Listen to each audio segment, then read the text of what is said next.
प्यारे बच्चों, सुप्रभात। उपचारात्मक शिक्षण कक्षा में आप सभी बच्चों का स्वागत है। आपका विषय है हिंदी काव्य और आपका प्रकरण है अलंकार। बच्चों,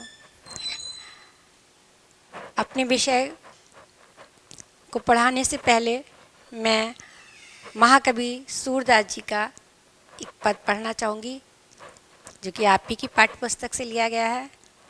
चरण कमल बंदौ हरिराई, जाकी कृपा पंगु गिरि लंघे, अंधे को सब कुछ दर्शाई। बहरो सुने गूंग पुनि बोले, रंक चले सिर छत्र धराई। सूरदास स्वामी करुणा में, बार बार बंदौ तिहि पाई। बार बार बंदौ तिहि पाई, बार बार बंदौ तिहि पाई। बच्चों, आप लोगों ने ध्यान से सुना होगा, मुझे आशा है और विश्वास भी है।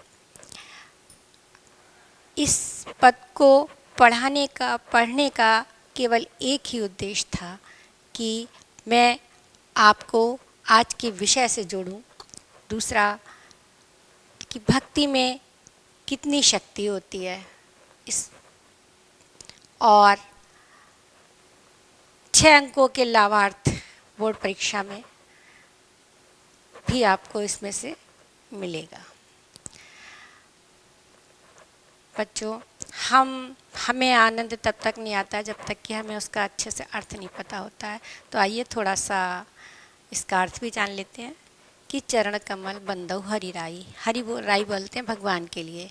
हे प्रभु, मैं आपके चरण रूपी कमलों की वंदना करता हूँ। हमारे महाकवि सूरदास जी कहते हैं, जाकी कृपा पंगिर लंगे, जिसकी कृपा से पंग बोलते हैं लंगड़े व्यक्ति को, गिर मानी पर्वत, लंगे मानी पार कर जाता है।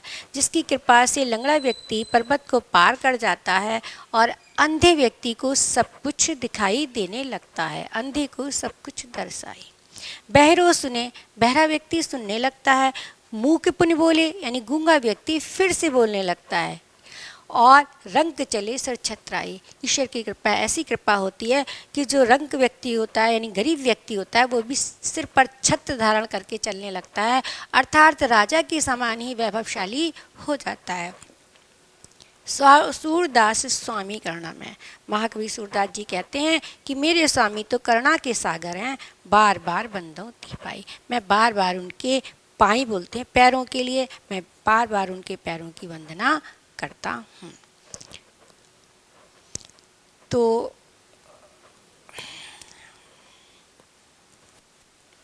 अब आज का हमारा चर्चा बिंदु के है अलंकार से आशय, अलंकार के भेद। पाठ्य पुस्तक में निर्धारित पाठ्यक्रम के अंतर्गत उपमा, रूपक, उत्प्रेक्षा अलंकार की परिभाषा उदाहरण सहित।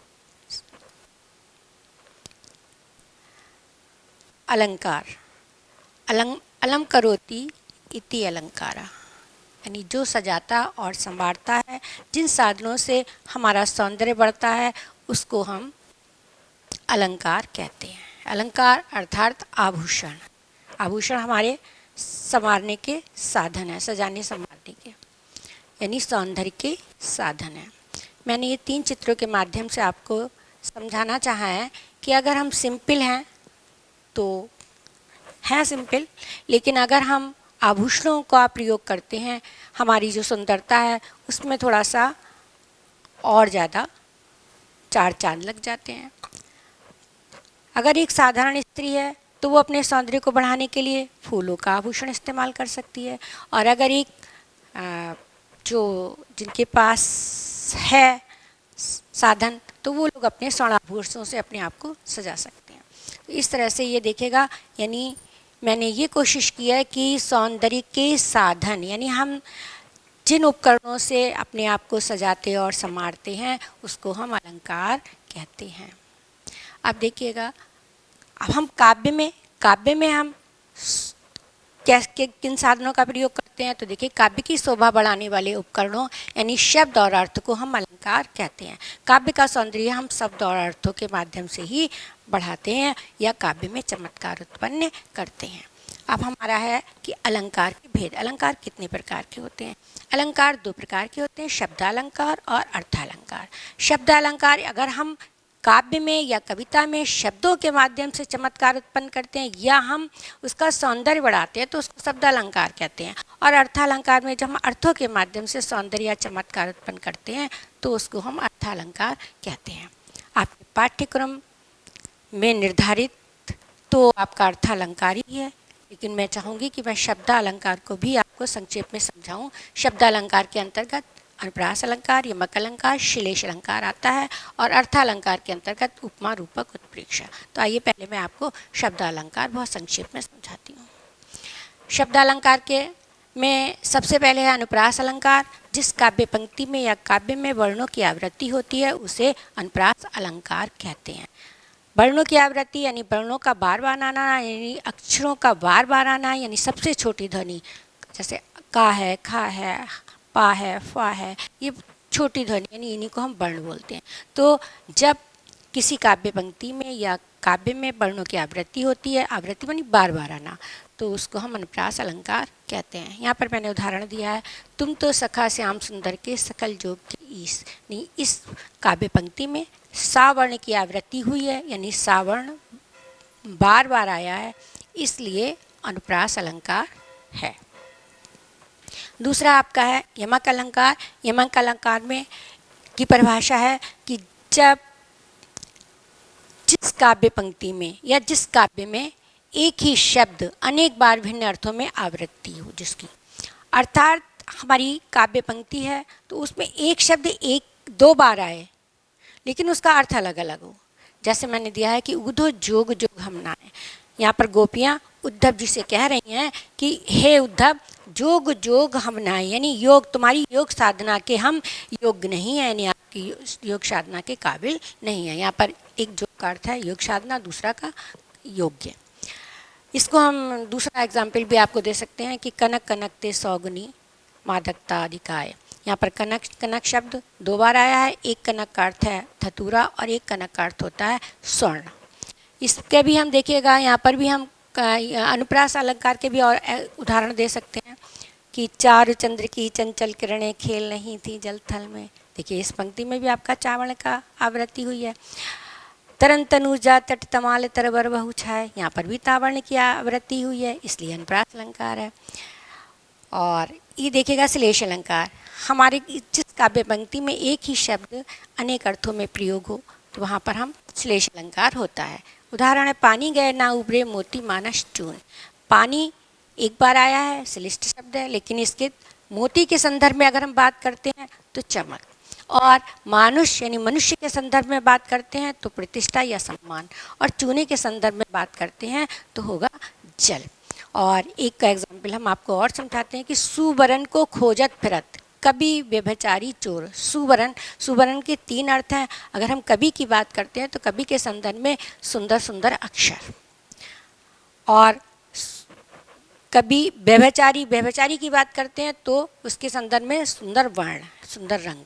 और चोर के संदर्भ में अगर हम सुवर्ण का अर्थ देखते हैं तो उसका अर्थ होता है स्वर्ण यानी सोना।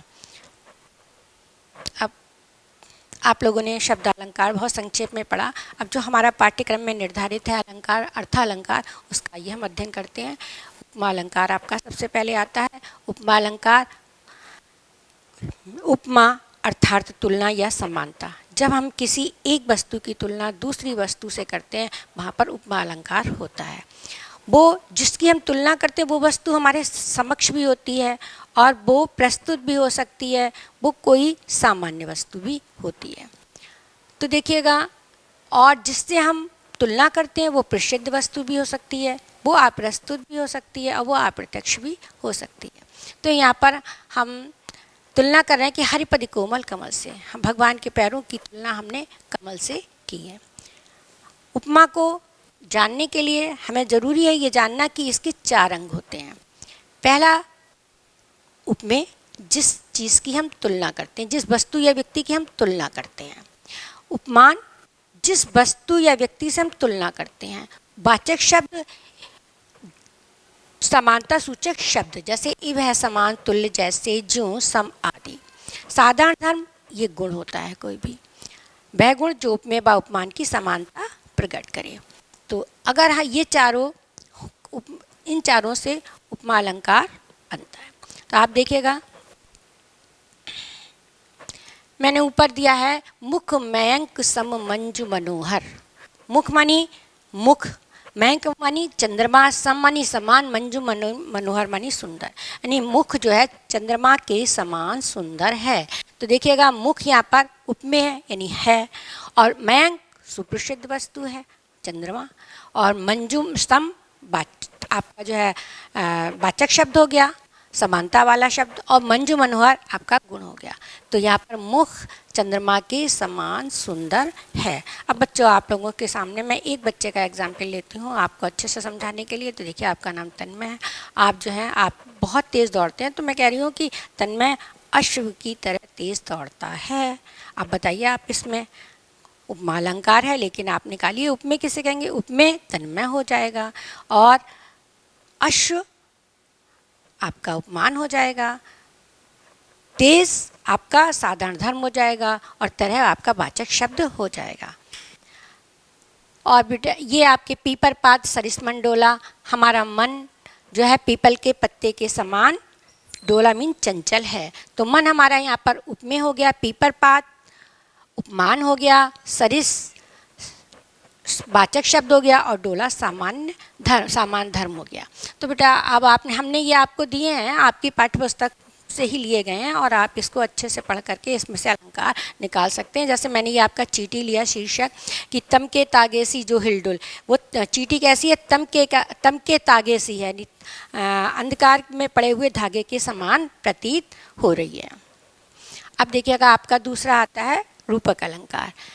जिस काव्य पंक्ति में उपमेय में उपमान का भेद रहित आरोप होता है उसे रूपक अलंकार कहते हैं। मैया मैं तो चंद्र खिलौना लूँ, यहाँ पर चंद्रमा में खिलौने को का आरोप किया गया है, यानी चंद्रमा को ही खिलौना मान लिया गया है, क्योंकि कृष्ण भगवान कह रहे हैं मैं चंद्रमा के समान खिलौना नहीं लूँगा, मुझे चंद्रमा ही चाहिए। तो उन्होंने यानी इसमें चंद्रमा में खिलौने का आरोप सिद्ध कर दिया गया है, चंद्रमा को ही उपमान मान लिया गया है। रूपक में जिस उपमेय को ही उपमान मान लिया जाता है। तो देखिए यहाँ पर बहुत सुंदर मैंने चित्र के माध्यम से समझाया चाहा है। वो खिलौना मांगती हैं, मांग रहे हैं, और माता उसको खिलौना कैसे दें। तो माँ ने भी एक ट्रिक निकाली कि उन्होंने एक पानी भर के रखा, और उसमें उन्होंने चंद्रमा की परछाया जब आ गई तो उन्होंने कृष्ण भगवान से कहा कि अब आप जो है इसमें से निकाल सकते हैं, आप अपना खिलौना ले लीजिए, मैंने आपको खिलौना दे दिया।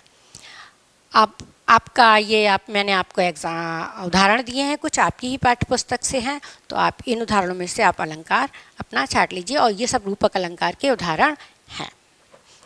और चरण कमल बंद हो रहा है, ये जो मैंने पहले पद पढ़ा था, मैंने बताया था कि मेरा उद्देश्य केवल पढ़ाने का ये था कि इसमें से आपको आज के विषय से जोड़ूं। तो देखिए चरण कमल बंद हो रहा है, चरण रूपी कमल यानी ये रूपक अलंकार है। इसमें मैं भगवान के चरण कमलों की वंदना करता हूँ, यानी चरण को ही कमल मान लिया गया है, और चरण में कमल का आरोप है। अब उत्प्रेक्षा अलंकार। उत्प्रेक्षा अलंकार जिस काव्य पंक्ति में उपमेय में उपमान की संभावना व्यक्त की जाए उसे हम उत्प्रेक्षा अलंकार कहते हैं। यानी उपमेय में समानता की बात होती है, रूपक में उसको मान लिया जाता है, भेद रहित आरोप होता है, लेकिन इसमें संभावना व्यक्त की जाती है। जैसे मैंने इसके वाचक शब्द हैं मानो, जानो, जनू, मनु, मनहु, जनहु। ये आपके वाचक शब्द हैं। कभी कोई काव्य पंक्ति आती है तो आप इन शब्दों से भी पहचान सकते हैं कि ये हमारा उत्प्रेक्षा अलंकार है। मैंने उदाहरण दिया है कि चढ़चेतक पर घूम घूम करता सेना की रखवाली था, ले महामृत्यु को साथ साथ मानो साक्षात कपाली था। यहाँ राणा प्रताप में साक्षात मृत्यु की संभावना व्यक्त की गई है। ये आपकी हल्दी घाटी से लिया गया है, श्याम नारायण पांडे जी ने लिखा है। ये इसमें जो है राणा प्रताप का बहुत सुंदर वर्णन किया गया है। आप लोग पढ़ेंगे तो आप लोगों को अच्छा लगेगा। यह आपके मैंने उत्प्रेक्षा अलंकार के उदाहरण दिए हैं, ये आपकी ही पाठ्य पुस्तक से हैं। तो जैसे आपका यही है, सुहत ओढ़े पीठ पट श्याम सलोने गात मनो नीलमल शैल पर आतप परियो प्रभात। यानी भगवान कृष्ण जो पीले वस्त्र पहने हुए हैं, उनके पीले वस्त्रों में प्रातःकालीन धूप की संभावना की गई है, और उनका जो नील वर्ण का उनका जो शरीर की कांति है, उसमें नीलमणि पर्वत की संभावना व्यक्त की गई है। तो यहाँ पर यह आपका उत्प्रेक्षा अलंकार है। आप ये मैंने आपको अंतर बताना चाहा है कि तीनों में अंतर आप कैसे करेंगे। हरिपद कोमल कमल से, इसमें आपको भगवान के पैरों की तुलना कमल से की गई है, इसलिए उपमा अलंकार है। और हरिपद कोमल कमल, यहाँ पर हरिपद कोमल कमल यानी भगवान के पैरों को कोमल कमल मान लिया गया है, यानी आरोप कर दिया गया है, भेद रहित आरोप है, इसमें रूपक अलंकार है। हरिपद मानो कोमल कमल से मानो यानी भगवान के पैर मानो कमल हैं, तो ये आपका उत्प्रेक्षा अलंकार है। इसमें तुलना की जाती है, इसमें उपमेय को ही उपमान मान लिया जाता है, और इसमें उपमेय में उपमान की संभावना व्यक्त की जाती है। ये आपका अंतर हो गया।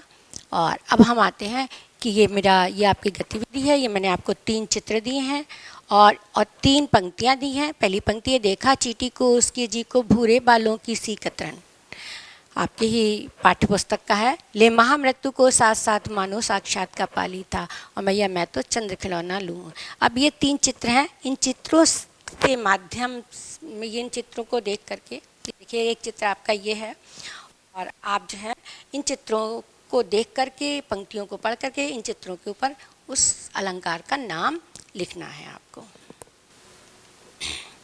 और अंत में मैं अपने साहित्य की बहुत बड़े कवि अमीर खुसरो जी की एक रचना सुनाना चाहूँगी कि खीर पकाई जतन से, चरखा दिया चलाए, आया कुत्ता खा गया, तू बैठी ढोल बजा। तो ये इसमें एक प्रसंग है, बहुत सुंदर प्रसंग है कि अमीर खुसरो जी प्यास के कारण एक कुएं पे जाते हैं, वहाँ पर 4 महिलाएं हैं, और चारों महिलाएं खुसरो जी को देख करके कहती हैं कि भाई हम कविता सुनना चाहते हैं। तो उनमें से एक ने इच्छा व्यक्त की कि आप जो हैं खीर पर कविता सुनाइए, दूसरे ने व्यक्त की कि आप चरखा पे कविता सुनाइए, तीसरी ने कहा कि नहीं कुत्ते पे सुनाइए, और चौथी ने कहा ढोल पे सुनाइए। तो देखिए हमारे अमीर खुसरो जी ने एक ही साथ चारों की इच्छाएं पूरी कर दी कि खीर पकाई जतन से, चरखा दिया चलाए, आया कुत्ता खा गया, तू बैठी ढोल बजा। स्त्रियों ने, और इस तरह से उनको स्त्रियाँ बहुत खुश हुई और उन्होंने उनको पानी बहुत हृदय से पिलाया। आगे आपका एक मैंने भी बनाई है अनुप्रास अलंकार, देखिएगा। कोमल की काकी ने कोमल के काका को कोमल की शादी में कोमल कोमल हाथों से कल काजू की कतरी खिलाई, यानी अनुप्रास अलंकार का उदाहरण है। और कभी ऐसा भी समय आता है जब आपको अलंकार समझ में नहीं आ रहा, तो आप स्वयं भी इस तरह से बना करके आप उसका प्रयोग कर सकती हैं। बच्चों बहुत बहुत शुभकामनाएं और धन्यवाद।